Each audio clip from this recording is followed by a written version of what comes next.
Assalamualaikum warahmatullahi wabarakatuh. Alangkah baiknya kita memulai pelajaran hari ini. Kita memulai dengan membaca suratul Fatihah. Itu mari kita berdoa bersama-sama. Al-Fatihah.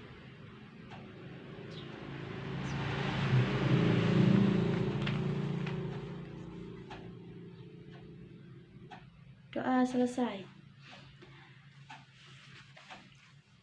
Oke, Ibu akan mengabsen terlebih dahulu. Apabila ada yang tidak masuk, silahkan diulang. Yang pertama yaitu Andi, Anggun, Azam, Ana, Doni, Davin. Oke, semuanya masuk semua. Selanjutnya Ibu akan memulai pelajaran. Tapi sebelum memasuki pelajaran yang tema tentang hari ini, Ibu akan mereview tentang pelajaran minggu lalu. Pelajaran minggu lalu, apakah ada yang belum paham tentang Islam Nusantara? Ada yang belum paham tentang bagaimana sih cara masuk Islam Nusantara di Indonesia itu? Ada yang gitu mungkin. Nah, yang lainnya. Oke, baiklah, kalau tidak ada yang ditanyakan, berarti kan sudah paham semua. Ibu akan melanjutkan pelajaran kedua, yaitu tentang kerajaan Islam Nusantara. Nanti tujuannya yaitu menjelaskan tentang kerajaan Islam di Jawa, di Sumatera, di Sulawesi, di Maluku, dan kemudian yang terakhir meneladani semangat para tokoh-tokoh yang berperan dalam perkembangan Islam di Indonesia. Itu langsung saja ya, materi kita bahas dan kita jelaskan kita bersama-sama. Siapa yang tahu kerajaan Islam Nusantara di Indonesia itu ada berapa sih yang tahu? Mungkin tadi malam ada yang belajar ataupun dibaca-baca gitu. Oke, baiklah, kalau tidak ada yang mengutarakan, Ibu langsung saja ke inti pelajarannya. Inti pelajaran di sini yaitu menjelaskan yang pertama kerajaan Islam di Jawa. Ada berapa sih kerajaan Islam di Jawa? Ada 4. Yang pertama yaitu Kerajaan Demak, yang kedua Kerajaan Mataram Islam, yang ketiga Kerajaan Cirebon atau Kerajaan Islam Cirebon, kemudian yang terakhir yaitu Kerajaan Islam Banten. Nah, sekarang kita jelaskan satu persatu. Ya, yang pertama yaitu Kerajaan Demak. Apa sih Kerajaan Demak itu? Sejak kapan sih berdirinya Kerajaan Demak itu?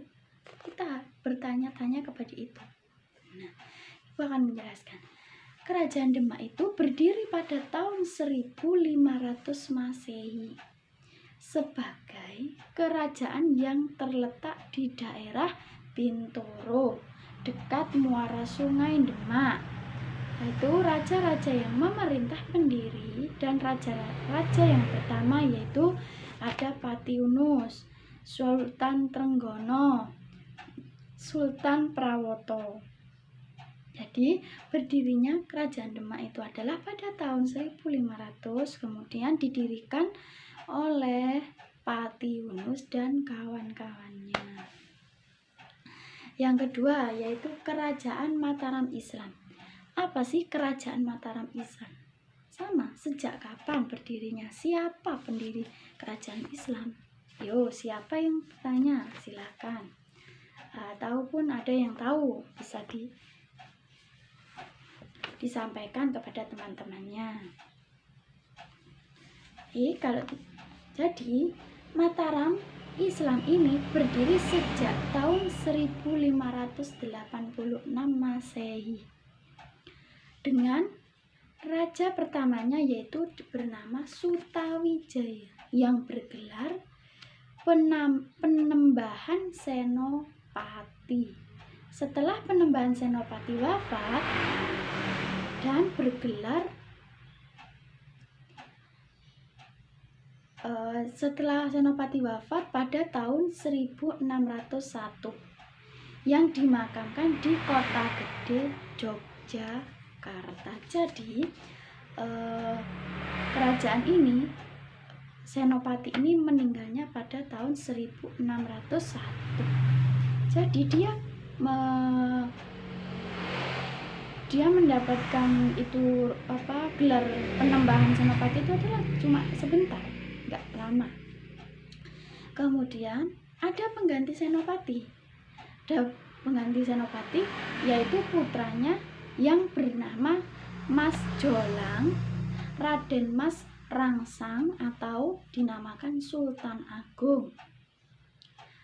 Kemudian Mataram ini mencapai kejayaan pada masa Sultan Agung. Jadi pada masa Mas Jolang itu tidak mendapatkan kejayaan, tapi mendapatkan kejayaan itu adalah pada masa Sultan Agung atau dinamakan Raden Mas Rangsang itu. Kemudian pengaruh Mataram mengalami kemunduran atau memudar ya setelah Sultan Agung meninggal pada tahun 1645 Masehi. Jadi kerajaan Islam Mataram ini mengalami penurunan ataupun dinamakan memudar ataupun akan hilang itu pada tahun 1645 Masehi setelah meninggalnya putra dari Senopati yang bernama Sultan Agung. Kemudian yang ketiga yaitu kerajaan Islam Cirebon. Kerajaan Islam Cirebon ini ada dua pendapat ya.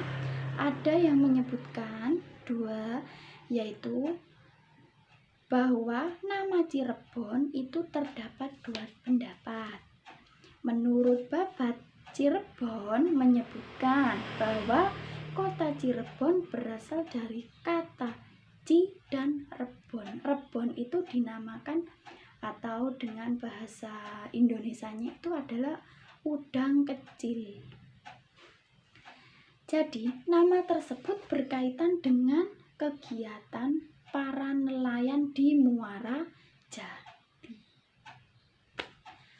di Dukuh Pasambang, yaitu membuat terasi dari udang kecil ataupun rebon. Jadi kegiatan di desa Dukuh Pasambang ini adalah membuat terasi dari udang kecil. Kemudian adapun dari versi lain yang mengatakan yaitu Kisah Negara di Kertabumi menyatakan bahwa kata Cirebon adalah perkembangan kota Caruhan yang berasal dari istilah Sarumban yang berarti pusat pencampuran penduduk.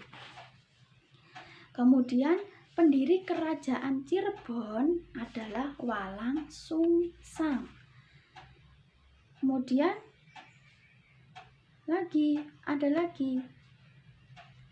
Setelah itu saat pemimpinan Sultan Ageng Tirtayasa, Kesultanan Cirebon dibagi dua, yaitu yang pertama Kesepuhan dan yang kedua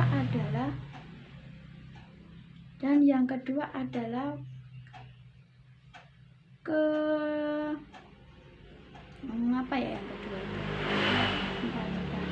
Yang kedua adalah Kanoman. Jadi itu ya, kerajaan Cirebon itu didirikan pada tahun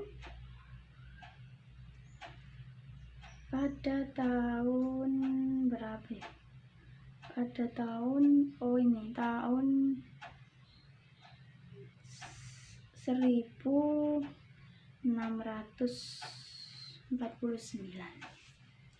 Kemudian yang terakhir yaitu Kerajaan Islam Banten. Apa sih Kerajaan Islam Banten? Tanggal berapa sih berdirinya? Sejak kapan diberdirikan siapa? Siapa yang mendirikan kerajaan itu? Nah, pada awalnya itu kawasan Banten ini adalah dikenal sebagai Banten Girang. Apa sih Banten Girang? Nah, Banten Girang itu bagian dari kerajaan Sunda. Kemudian yang kedua, Ibu menjelaskan tentang kerajaan Islam di Sumatera. Kerajaan Islam di Sumatera ada berapa ya? Ada berapa? Ayo, siapa yang tahu? Kerajaan di Sumatera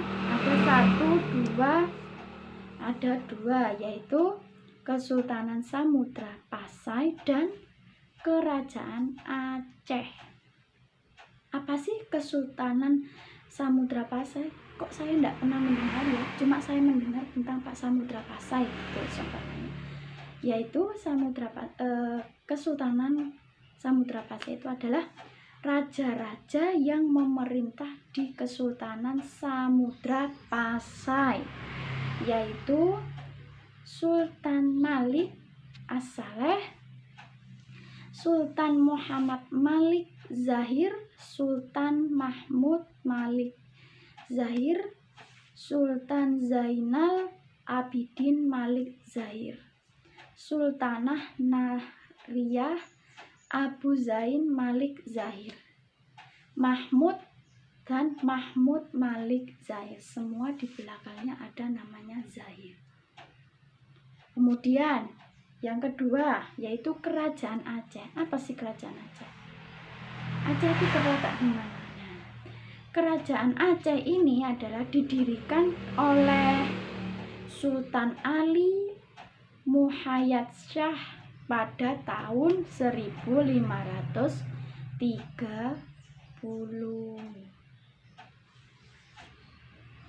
Kemudian yang ketiga yaitu Kerajaan Islam di Sulawesi. Apa sih Kerajaan Islam di Sulawesi?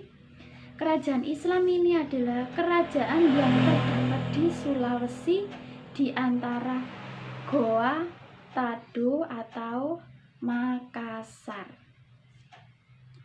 Kemudian pada awal di daerah Goa terdapat 9 komunitas yang dikenal dengan nama Bate Salapang ataupun dinamakan 9 bendera, yaitu apa saja? Siapa yang tahu 9 bendera yang ada di Goa itu tadi Makassar?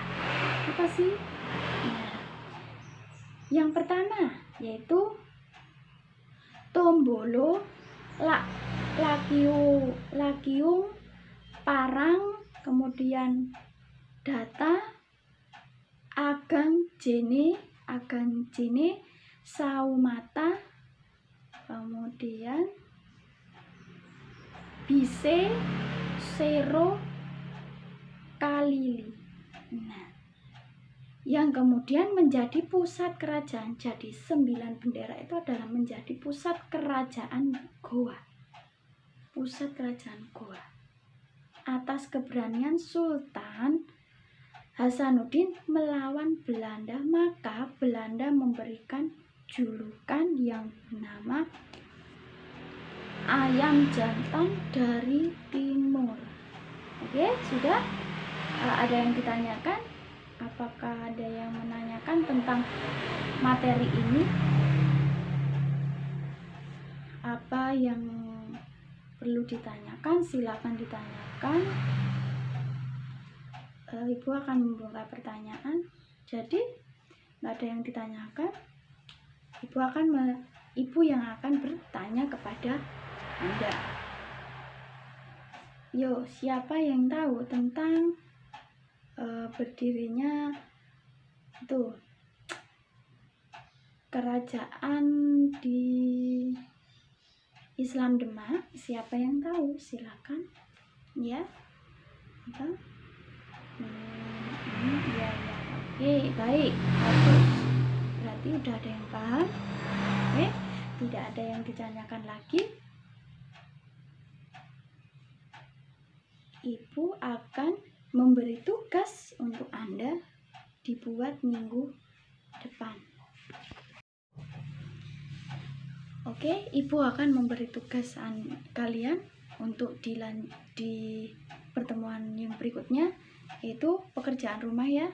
KLKS halaman 64, silakan dikerjakan di rumah. Besok ibu akan menanyakan lagi soal tugasnya itu ya, dikumpulkan minggu depan.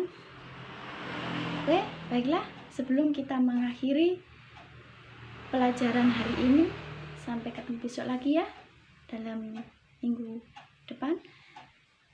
Lebih baik kita membaca hamdalah bersama-sama.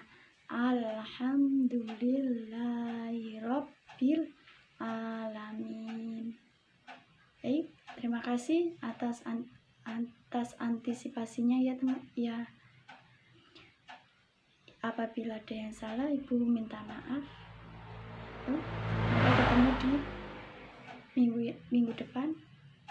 Assalamualaikum warahmatullahi wabarakatuh.